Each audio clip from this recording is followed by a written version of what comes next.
Olá pessoal, meu nome é Elcio Nacur Rezende, sou pós-doutor em Direito, sou procurador da Fazenda Nacional e sou professor. E hoje nós vamos estudar um instituto belíssimo, um instituto que é estudado para muito além do direito, estudado pela antropologia, pela sociologia, pela filosofia. Eu acho que é um instituto que é estudado por todas as ciências, que é a propriedade. É um instituto tão bonito que talvez você, nesse momento, ao assistir esse vídeo, esteja pensando em propriedade. A propriedade, lamentavelmente ou não, é um instituto que nos faz acordar cedo e lutar pela vida. Sobretudo em um mundo cada vez mais capitalista, onde o mundo cada vez mais o ter é mais importante que o ser, onde o dinheiro nos move. O estudo da propriedade é um estudo fundamental. Afinal de contas, o sentimento de propriedade nasceu com a gente. Eu tenho uma filhinha de 1 ano. E essa minha filhinha, a Alice, com 1 ano, ela já tem o sentimento de propriedade. Parece que ela já conhece o artigo 1228 do Código Civil, que é o único artigo que a gente vai estudar hoje. O único artigo que a gente vai estudar hoje é o 1228 do nosso Código Civil. Abro lá o 1228 do Código Civil e eu vou mostrar para vocês, já no caput, como uma criança de 1 ano, 2 anos de idade já conhece a lei, por incrível que pareça, graças ao justnaturalismo, graças à natureza humana. Diz o 1228 no seu caput: o proprietário tem a faculdade de usar, gozar e dispor e reaver a coisa de quem quer que injustamente a possua ou detenha. Vamos ficar na primeira parte do caput. O proprietário tem a faculdade de usar, gozar e dispor. A primeira coisa que eu tenho que chamar a atenção é da palavra faculdade. A palavra faculdade, ela foi substituída, ou melhor, ela substituiu a palavra direito. Em vários códigos civis do mundo, o Código Civil francês de 1804, o BGB, Código Civil alemão, também do século passado, usa a palavra direito. O proprietário tem o direito de usar, gozar e dispor. O nosso Código Civil é um pouco mais moderno e substituiu a palavra direito pela palavra faculdade. Por quê, professor? Por um motivo relativamente simples. Lá em Roma, no berço do direito civil, ou mesmo no direito civil de 100 anos, 200 anos, o proprietário tinha um direito absoluto, aquilo que os romanos chamavam de proprietário ad sideros et ad inferos, do céu ao inferno.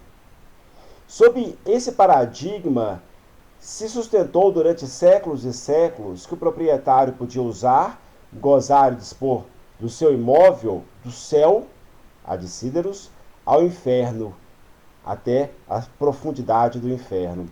Isso é um absurdo, né? Hoje nós sabemos que há algumas décadas já o proprietário não tem mais um direito absoluto, né? A própria Constituição Federal de 88 já limitou o exercício da propriedade à sua famosa função social. É bem verdade que no artigo 5º, inciso 22 da Constituição Federal, lá está escrito que vivemos num país capitalista. Afinal de contas, é direito fundamental dormir tarde, acordar cedo, lutar pela vida e adquirir propriedades. A aquisição da propriedade, segundo o artigo 5º, inciso 22 da Constituição Federal, é um direito fundamental. Todavia, o inciso imediatamente subsequente, o inciso 23 do mesmo artigo 5º, fala: olha, você que está me assistindo, você pode ser proprietário daquilo que você quiser.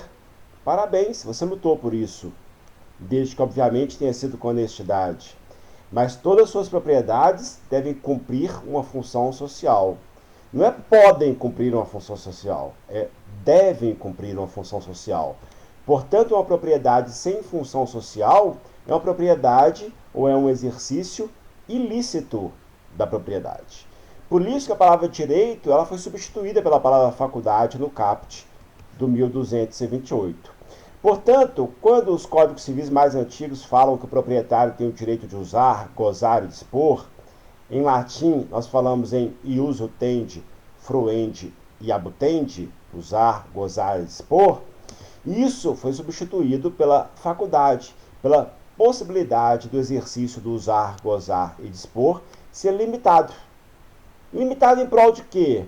Dentre outros aspectos, pela função social, pelo interesse difuso, pelo interesse coletivo, por um interesse da supremacia do interesse público em detrimento do interesse egoístico do proprietário. Portanto, a primeira parte do caput do 1228 fala: proprietário, você pode usar, gozar e dispor de seus bens. A segunda parte tem uma natureza processual.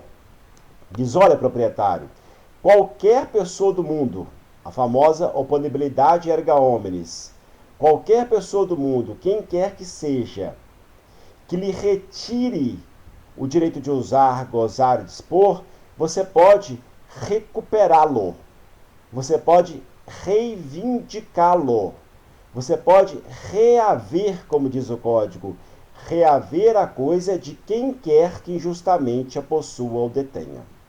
Essa parte, reaver a coisa de quem quer que injustamente a possua ou detenha, é a legitimidade ativa ad causam para propor uma ação reivindicatória. Em conclusão, o proprietário tem 4 direitos: usar, gozar e dispor, e ajuizar uma ação reivindicatória contra quem quer que lhe importune no direito de usar, gozar e dispor do seu bem. Quando o Código Civil fala em reaver a coisa de quem quer que injustamente a possua ou detenha, ele está falando: olha, o proprietário tem legitimidade ativa de causa para propor a ação reivindicatória, e a legitimidade passiva de causa de quem é? Do possuidor ou detentor injusto, quem tem uma posse ou uma detenção em desconformidade com o direito. O possuidor que adquiriu a posse violentamente, o possuidor que adquiriu a posse precariamente, o possuidor que tem uma posse precária, o possuidor que tem uma posse adquirida clandestinamente, como diz o Código Civil no artigo 1200, dentre outros exemplos. Ou seja, o réu da ação reivindicatória é um possuidor ou um detentor que tem posse ou detenção em desconformidade com o direito. Portanto, olha o que diz o 1228 caput, em resumo, para eu explicar como é que uma criança já sabe disso. O proprietário tem o direito de usar, gozar e dispor e reaver a coisa de quem quer que justamente a possua ou detenha. A minha filha de 1 ano, ela já sabe que ela pode usar a bonequinha dela, ela já sabe que ela pode receber os frutos de uma bonequinha, ela empresta para quem ela quiser. Ela sabe que ela pode doar a bonequinha dela. E ela sabe que se uma amiguinha retirar a bonequinha dela das mãos dela violentamente ou escondido, ela tem o direito de ir lá e reaver a posse da bonequinha. Eu tenho um primo de 7 anos de idade que vive no meio rural. E ele também conhece esse artigo. Há poucas semanas atrás, ele me telefonou e falou: tio, ele, meu primo, me chama de tio. Tio, a minha égua pariu um potro. E eu, para provocá-lo, conversando no telefone: senhor Pedroca, quem é que anda nessa égua que pariu o potro? Ele falou assim: só eu que posso andar nela, a égua é só minha. O que ele disse? Eu tenho o ius utendi. Eu falei assim: essa égua então pariu um potro? Ele pariu, tio. Falei: quem que é o dono do potro? E ele, com 7 anos, me respondeu: sou eu, é claro, eu sou dono da égua. E ele falou, em português ou em latim: eu tenho ius fruendi, eu tenho direito de receber os frutos da égua, eu tenho direito de gozar da égua. E eu falei assim: você não quer me vender essa égua? Ou você não quer me doar essa égua? Ele falou assim: hoje não, talvez um dia. O que ele me disse? Eu tenho o ius abutendi, eu tenho o direito de dispor da égua. E eu, para provocar, falei assim: e se um ladrão te roubar essa égua? E o Pedroca me respondeu: eu posso ir lá e pegar de volta, eu posso chamar a polícia vai pegar a égua de volta para mim. O que ele disse? Eu tenho o ius reivindicante, eu posso reaver a égua de quem quer que injustamente a possua ou detenha. Esse é o caput do 1228. Vamos estudar agora os parágrafos do 1228. O parágrafo primeiro, ele tentou de alguma forma nos explicar, em 2002, ou seja, 14 anos depois da Constituição Federal, o que seja a função social da propriedade. E disse o parágrafo 1º do 1228, olha, você pode usar, gozar e dispor, mas esse exercício do ius utendi, fruendi, abutendi é limitado.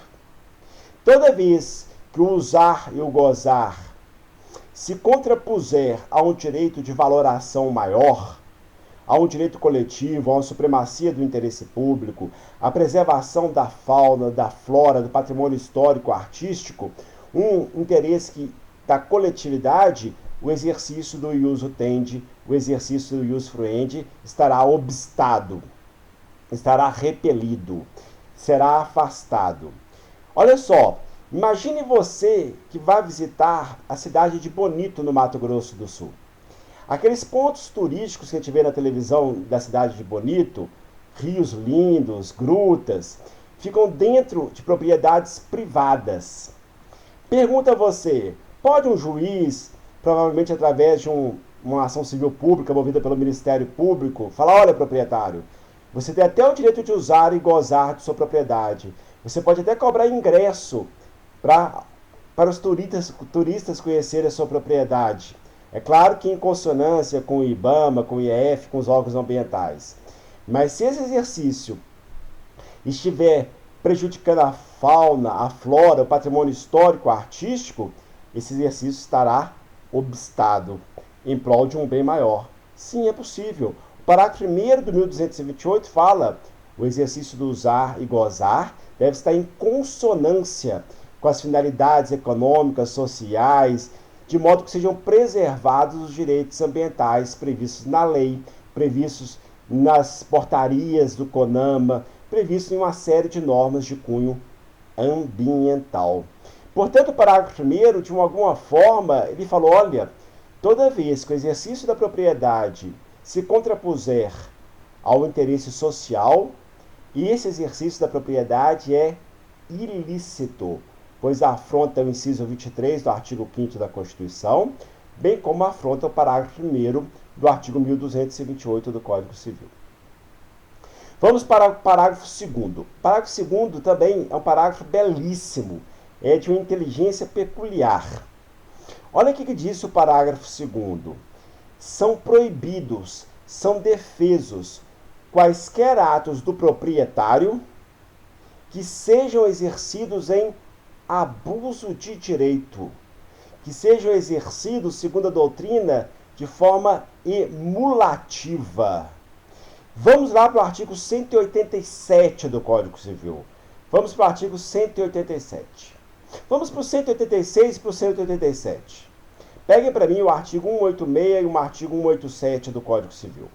Esses dois dispositivos, lá da parte geral do Código Civil, tratam do ato ilícito. O artigo 186 é um artigo clássico, expressa a definição clássica de ato ilícito. Aquele que por ação ou omissão voluntária, negligência ou imprudência, violar direito e causar prejuízo a outrem, ainda que exclusivamente moral, comete ato ilícito. Vamos para o 187. O 187 fala assim, também comete ato ilícito o titular de um direito que, ao exercê-lo, excede manifestamente os fins impostos pela finalidade econômico-social, boa-fé e bons costumes.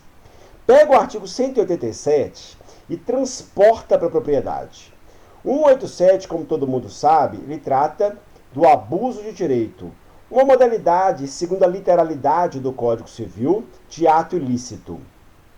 O 187 trata do abuso de direito, que, segundo a literalidade do Código Civil, é uma modalidade de ato ilícito.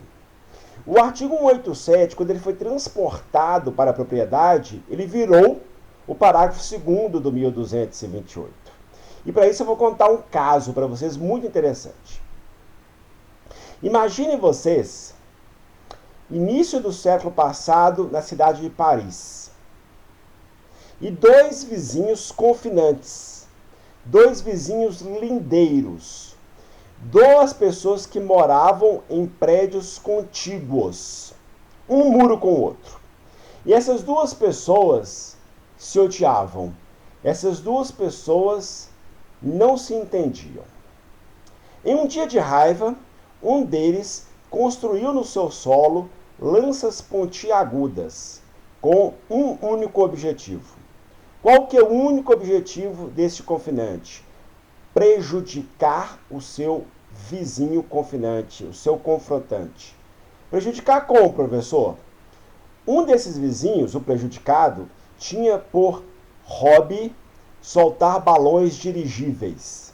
E toda vez que ele soltava um balão dirigível, esbarrava nessas lanças pontiagudas e prejuízo, dano.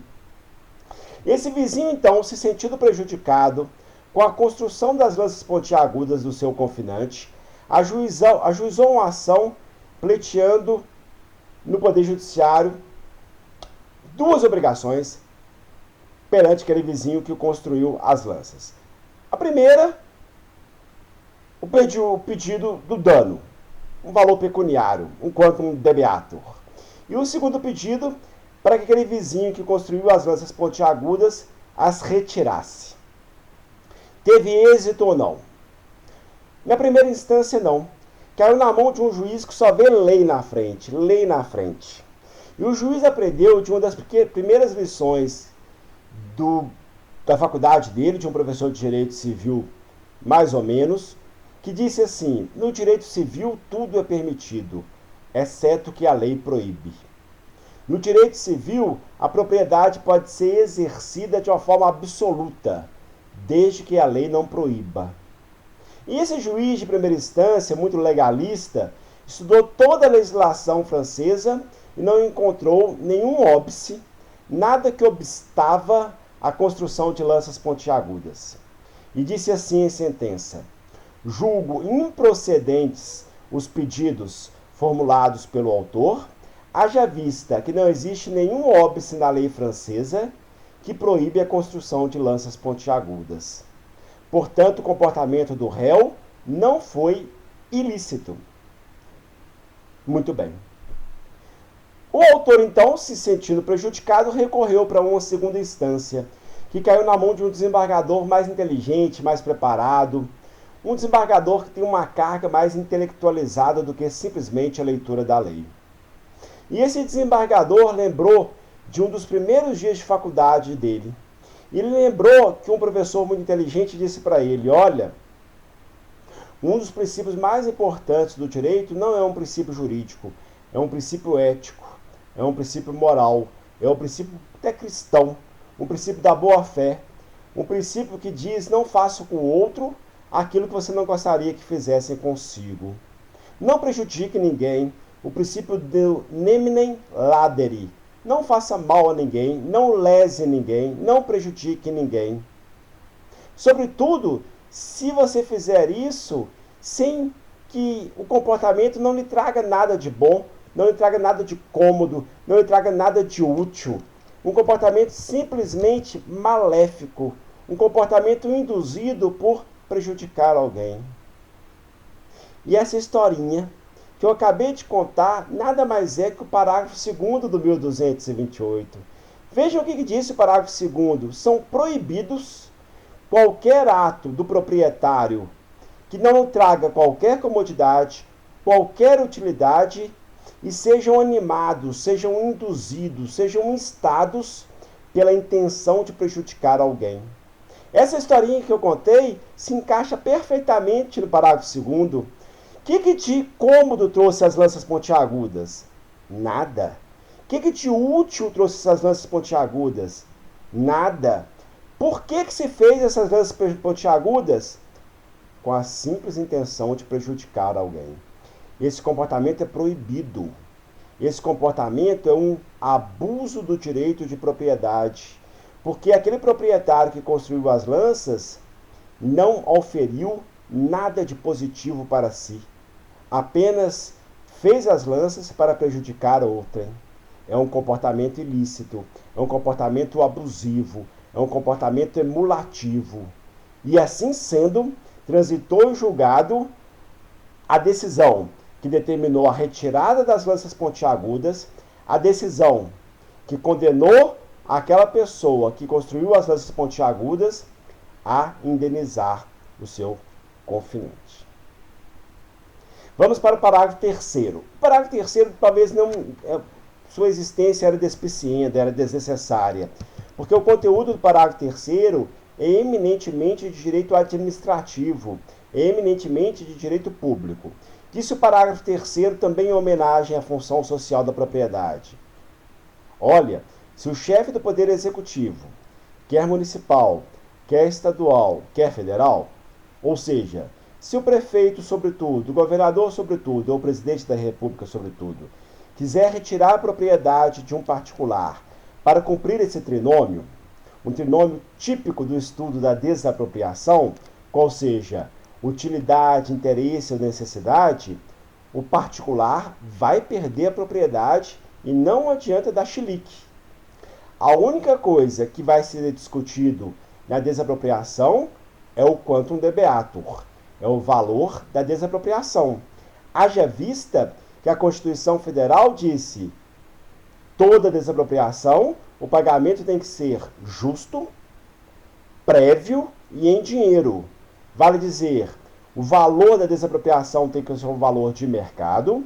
Primeiro recebe-se o dinheiro e depois o particular pede a propriedade para o Estado, Estado com letra maiúscula, para que este possa cumprir aquilo que a sociedade almeja, para que este possa atender à necessidade, ao interesse ou aquilo que simplesmente a sociedade entenda como útil a ela, em prol da supremacia do interesse público.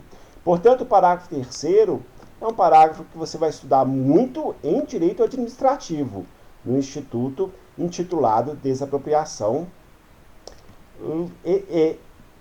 provocada, realizada mormente pelo Poder Executivo. Vamos para o parágrafo 4º e o parágrafo 5º agora. Esses sim são muito interessantes e são parágrafos tipos de direito civil. O parágrafo 4º e o parágrafo 5º do artigo 1228 tratam do instituto intitulado Desapropriação Judicial.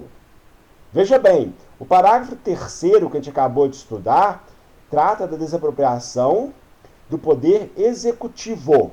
Agora a gente vai estudar a desapropriação promovida, efetivada, concretizada pelo Poder Judiciário. Por isso que a doutrina costuma chamar de desapropriação judicial. E para isso eu vou contar uma história hipotética. Imagina que hoje o professor Elcio, ganhei na Mega Sena sozinho. Ganhei 10 milhões de reais. Peguei 5 milhões de reais e comprei um terreno enorme no centro da cidade. Comprei um terreno sem nenhuma função social.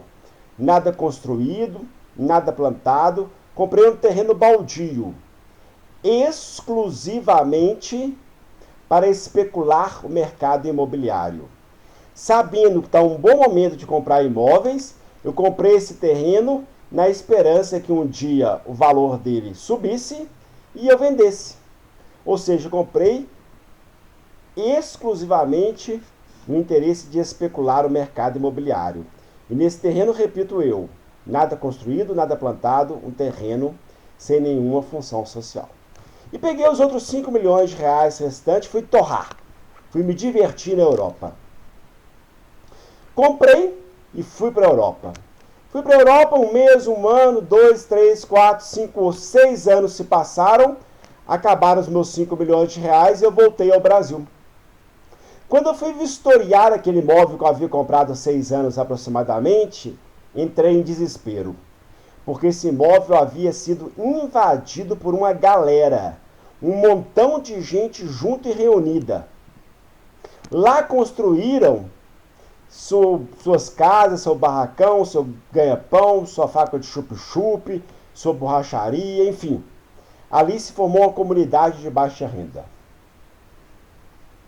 Eu, então, contratei um advogado e ele moveu para mim, nos termos do caput do 1228, uma ação reivindicatória.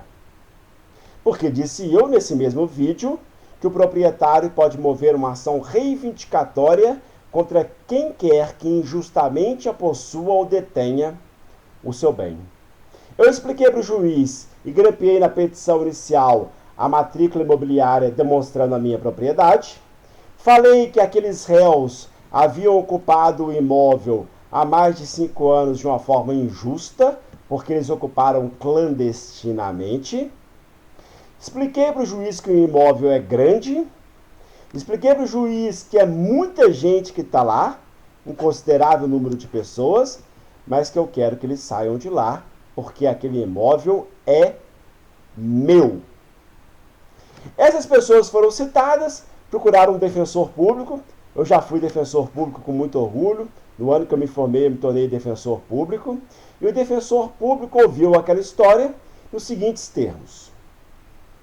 Dizia aquele pessoal para o defensor público: doutor, nós éramos moradores de rua, existia um imóvel abandonado, nós procuramos saber se aquele imóvel era de alguém, as pessoas não apresentaram para a gente qualquer obstáculo, qualquer vício, qualquer impedimento à ocupação daquele imóvel.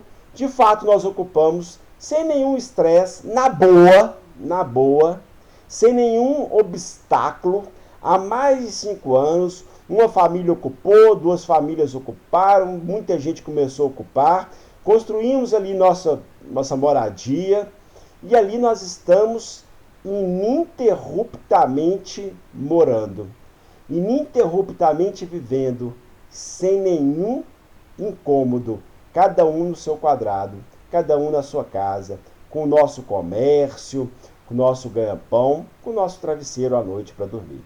E agora nós somos citados em uma ação reivindicatória onde um tal de Elcio quer que a gente saia de lá. A gente não quer sair de lá, não. A gente quer que o pedido reivindicatório seja julgado improcedente. E queremos mais. Queremos que aquela terra, que aquele lugar, que aquela extensa área seja retirada do patrimônio de Elcio e seja, por ordem judicial, na mesma sentença que o pedido reivindicatório foi julgado improcedente, que aquela extensa área seja convolada para a propriedade de nós, possuidores de boa-fé. É possível, defensor público? E o defensor público falou sim, claro, nos termos do parágrafo 4º do artigo 1228 do Código Civil. Essa historinha que eu acabei de contar se encaixa perfeitamente no parágrafo 4º, na desapropriação judicial. Observem a redação do parágrafo 4º do 1228 do Código Civil comigo. Olha só, o proprietário Elcio também pode ser privado da coisa, eu também posso perder a propriedade, se nos autos de uma ação reivindicatória, cujo objeto é um imóvel de extensa área, ocupado ininterruptamente e por boa-fé há mais de 5 anos por um considerável número de pessoas, e essa turma toda houver ali construído, houver ali realizado, houver ali edificado, em conjunto ou cada um no seu quadrado, obras e serviços considerados pelo juiz, nos autos daquela ação reivindicatória, como algo de interesse social, um interesse econômico relevante. Portanto, na sentença, o juiz, além de julgar improcedente o pedido reivindicatório, o juiz retirará a propriedade do Elcio, desapropriará o Elcio e transferirá essa propriedade para os réus. Lindo, maravilhoso. O problema está no parágrafo 5º e no 6º, que não existe. Porque o parágrafo 5º repetiu um preceito constitucional. O parágrafo 5º nem necessário não era, porque a Constituição já disse, e eu também disse nesse vídeo, que toda desapropriação, o pagamento tem que ser justo, prévio e em dinheiro. O parágrafo 5º repetiu isso. Disse o parágrafo 5º, o juiz, nessa mesma sentença, fixará o valor que o Elcio vai receber. E só depois que eu receber o meu dinheiro, os réus beneficiados com aquela sentença receberão a propriedade. Amigo, amiga, pergunta a você. Será que esses réus têm 5 milhões de reais para me indenizar? É claro que não. É claro que não. Então faltou o parágrafo 6º dizer quem vai me pagar. Quem vai me pagar? E talvez pela ausência do parágrafo 6º, nós tenhamos uma dificuldade enorme de efetivar o parágrafo 4º e o parágrafo 5º, que continuam a cair em concurso público, continuam a cair nas provas da OAB. É um dispositivo importantíssimo, já foi utilizado em vários acórdãos de vários tribunais do Brasil e que a doutrina tem resolvido da seguinte forma. Olha, quem paga são os beneficiados. Todavia, constatado que esses beneficiados, os réus, não têm dinheiro para pagar, o Estado pagará. O Estado pagará o Élcio. E em o Estado pagando o Élcio vai perder a propriedade e vai transportar essa propriedade para os réus. Enquanto o Élcio não recebeu o dinheiro, ficamos numa situação completamente doida. Porque veja bem, o pedido reivindicatório foi improcedente. Vale dizer, os réus ali continuarão a ter posse. Mas eu não perco a propriedade porque eu não recebi o meu dinheiro. É este o problema que nós estamos enfrentando. Então a solução doutrinária é: quem paga são os réus, e se os réus não tiverem dinheiro, o Estado pagará. Afinal de contas, o Estado também perpetrou o ato ilícito, duplamente. O Estado perpetrou um ato ilícito porque não deu aos réus o direito constitucional à moradia. O Estado também perpetrou um ato ilícito em prejuízo do Élcio, porque o Estado não me deu segurança patrimonial no tempo que eu estava na Europa. Para acabar nossa aula, leiam os enunciados do CJF. Os enunciados 82, 83, 84, 240, 241, 304, 305, 306, 307, 308, 309, 310, 311 e 496. Vou repetir os enunciados: 82, 83, 84, 240, 241, do 304 ao 311 e, sobretudo, o enunciado 496, enunciados do Conselho da Justiça Federal, enunciados das Jornadas de Direito Civil. O único que eu vou chamar a atenção aqui no nosso vídeo é o 496, que é um enunciado interessantíssimo. Esse enunciado diz: o pedido de desapropriação judicial pode ser objeto de ação autônoma. Ou seja, esse enunciado diz: é possível ajuizar uma ação requerendo a desapropriação judicial nos termos do parágrafo 4º do 1228. Vale dizer, se o imóvel consistir em extensa área, ocupado por um considerável número de pessoas, de boa-fé, ininterruptamente há mais de 5 anos, esse imóvel não tinha nenhuma função social e essas pessoas que ocuparam o imóvel, esse possuidor de boa-fé, esses possuidores de boa-fé, tiverem realizado obras e serviços de caráter econômico e social relevantes, pode, na petição inicial, já se requerer ao juiz a desapropriação judicial. Bom, muito bem, meus amigos. Estudamos somente um artigo do Código Civil. Talvez um dos artigos mais bonitos, mais inteligentes, mais interessantes do Código Civil de todas as ciências. O artigo introdutório do estudo da propriedade. Propriedade é um instituto que a gente estuda na faculdade por 2, 3 meses. E aqui eu fiz um videozinho introdutório da propriedade. Espero que tenham gostado. Um grande abraço do Élcio.